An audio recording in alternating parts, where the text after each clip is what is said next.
की त्याच्यामध्ये शब्दाचा कुठेही तोल हा गेलेला नाही। मी देवेंद्र फडणवीस साहेब हे औरंगजेब आहेत असं मी म्हटलेलो नाही। त्यांनी तशीच वेशभूषा करावी, तशीच दाढी लावावी आणि ते आहे तर त्यांचा असं आहे असं कोणतंही विधान मी करणार नाही आणि केलेलं नाही। त्यामुळे मी व्यक्तिगत कोणतीही टीका ही त्यांच्यावर केलेली नाही। राज्यकारभारावर टीका करणं हा आमचा अधिकार आहे आणि करत असणारी टीका ही काही अतिशयोक्तीपूर्ण स्वरूपाची नाही ज्या महाराष्ट्रात घटना घडतात आहे। भाजपचे जे प्रांताध्यक्ष आहेत त्या भाजपच्या प्रांताध्यक्षांनी काय सांगितलं की अशा केलेल्या वक्तव्यामुळे मराठाच्या अस्मितेला ठेच पोचली। जेव्हा संतोष देशमुखांची हत्या क्रूर पद्धतीने होते तेव्हा महाराष्ट्राच्या अस्मितेला धक्का लागत नाही। जेव्हा स्वारगेटमध्ये एका महिलेवर बलात्कार होतो तेव्हा महाराष्ट्राच्या अस्मितेला धक्का लागत नाही।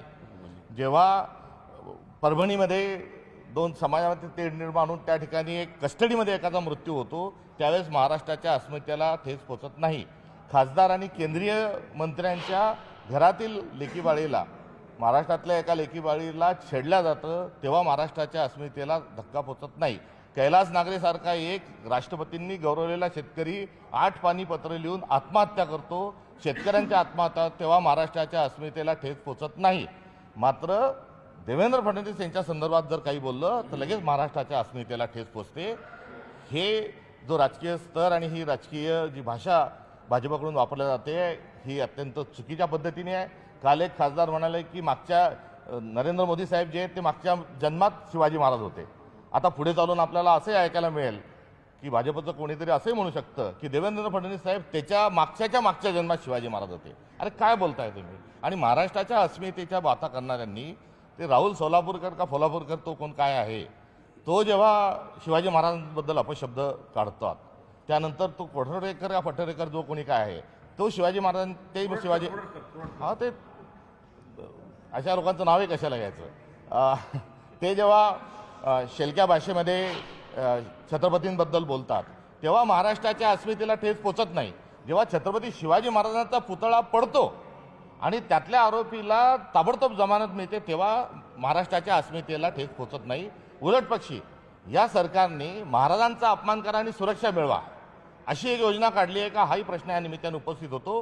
कारण नागपूरच्या व्यक्तीने आणि या सोलापूरकरनी वक्तव्य केले म्हणजे अपमान करा आणि सुरक्षा मिळवा ही योजना चालवत असताना हे जर अस्मितेच्या गोष्टी करत असतील आणि शिवाजी महाराजांच्या संदर्भामध्ये जर खरंच तुम्हाला जर काही गोष्टी करायच्या असतील आणि ती अस्मिता तुमच्यात जिवंत असेल आणि त्या अस्मितेच्या बाता जर करत असाल तर शिवाजी महाराजांचा अपमान करणाऱ्या अपशब्द व्यक्त करणाऱ्या लोकांना तुम्ही त्यांच्यावर गुन्हे दाखल करा ना। आता राष्ट्रद्रोहाचा गुन्हा आता हा औरंगजेब राष्ट्रद्रोही होता। अहो तो राष्ट्रद्रोही होता काय असेल नसेल ते झालं पण आमचंही वक्तव्य आहे हे कुठच्या द्रोहात बसतं? हे सत्तेचा जो एवढा सत्तेचा जो अहंकार आलेला आहे हा बरोबर नाही ही या निमित्तानं माझी त्यांना विनंतीवजा सूचना। विरोधी पक्ष जे आहे ते एका समाधानापाची लालपत करतात आणि एका समाधानापासून त्याचमुळे समाजात तेढ निर्माण होते असं विरोधी पक्ष म्हणतात। आज बजरंग दलांनीही नागपुरात पत्रकार परिषदेत म्हटलं की हिंदू समाजाच्या घरांवरती ज्या पद्धतीने हल्ले होत होते एका समाजाचे लोक येऊन हल्ला करत होते त्याला पाठबळ विरोधी पक्ष देत आहे। निराधार स्वरूपाचं त्यांचं वक्तव्य आहे। जेव्हा नागपूर जळत आहे तेव्हा सर्वांनी जबाबदारीने वागलं पाहिजे। मात्र त्या आगीमध्ये तेल टाकण्याचं काम कोण करत आहे आणि आग लावण्याचे काम कोण करत आहे हे खरं तर तपासलं गेलं पाहिजे। माझी आपल्या माध्यमातून बजरंग दलाला विश्व हिंदू परिषदेला आव्हान आहे की औरंगजेबाच्या कबरी संदर्भात आपण जी भूमिका घेत आहात तशीच भूमिका आपण इंग्रजही औरंगजेबा एवढेच क्रूर होते आणि इंग्रजांच्या काळात जलियनवाला बागसारखे अनेक हत्याकांड झाली आहेत। भगतसिंग राजगुरू सुखदेव यांच्यासारख्या अनेकांना फाशी दिल्या गेलेली आहे आणि असं जे जुलमी सरकार इंग्रजांचं होतं त्या इंग्रजांना मदत करणारे आणि इंग्रजांचे हस्तक असणारे आणि इंग्रजांकडून पेन्शन घेणारे जे काही त्या क्रूर सरकारला मदत करणारे देशाच्या स्वातंत्र्य लढ्याच्या विरोधात असणारे देशाला स्वातंत्र्य मिळता कामा नये हे भूमिका घेणाऱ्यांचेही काही कबरी पुतळे आणि समाध्या या महाराष्ट्रात आणि भारतात आहे त्या तोडून टाकण्याकरता विश्व हिंदू परिषद आणि बजरंग दल भूमिका घेणार आहे का हे माझं आपल्या माध्यमातून या दोन्ही संघटनांना आव्हान आहे। एक प्रकारे ज्या पद्धतीने आज विधानसभेमध्ये देवेंद्र फडणवीस यांनी आवाहन केलंय की शांतता राहावी पण महत्त्वाचं म्हणजे ही घटना घडण्याच्या पूर्वी गुप्त माहिती त्यांच्याकडे असेल, त्यांच्याकडे इंटेलिजन्स डिपार्टमेंट असतं, तेच त्याच खात्याचे मंत्री आहे, त्यांचे मुख्यमंत्री आहे, त्यांना साधी अशी घटना होऊ शकते ही साधी माहिती देखील मिळाली नाही का? संतोष देशमुखांच्या हत्ये प्रकरणामध्ये यापूर्वीच अशा पद्धतीचा जो पर्दाफाश आहे हा झालेला आहे. चार्जशीटला फोटो लावण्याच्या आधी मुख्यमंत्र्यांनी बघितले नाही किंवा गृहविभाग हाकणाऱ्या माणसाला माहीत नाही असं आपण म्हणू शकत नाही. मात्र एवढी गंभीर हत्या होऊन देखील आरोप ज्या मंडळींवर होते त्या मुंडेंना वाचवण्याचा. तर काँग्रेसचे प्रदेशाध्यक्ष सपकाळ बोलत होते. त्यांनी राज्य सरकारवर जोरदार हल्लाबोल केलाय. नागपुरातला राडा हा पूर्वनियोजित कट होता असा मोठा दावा उपमुख्यमंत्री एकनाथ शिंदेंनी केला.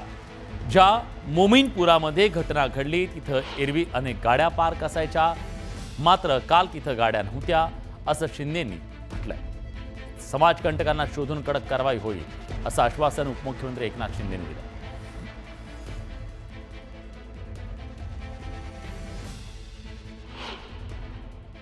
संध्याकाळी जो झालेला हल्ला आहे, 3 DCP लेवलचे अधिकारी जर जखमी होतात, दगडफेक होतीये, कुऱ्हाडीने हल्ला होतोय, एका विशिष्ट ठिकाणी 100-150 बाईक दररोज पार्क व्हायच्या, काल तिथे एकही गाडी पार्क नव्हती. याचा अर्थ काय की जाणीवपूर्वक नियोजनपूर्वक ही साजिश होती काही विशिष्ट समुदायाला टार्गेट करण्याची.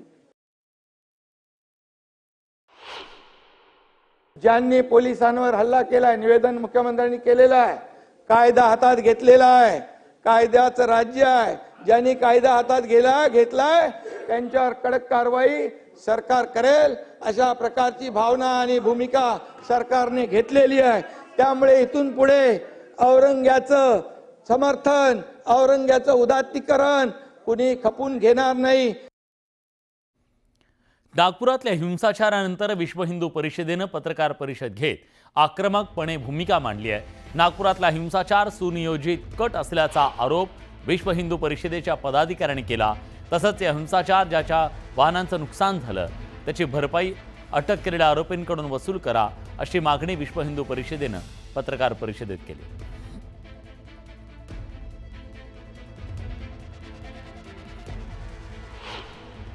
कल जिन जिन जिहादियों ने जो जो औरंगजेब को अपना आदर्श मानते हैं, उन लोगों ने जो कल अत्याचार किया इस शहर में, जो तोड़ फोड़ की है, जो आगजनी की है, ये सब एक प्लानिंग का हिस्सा है.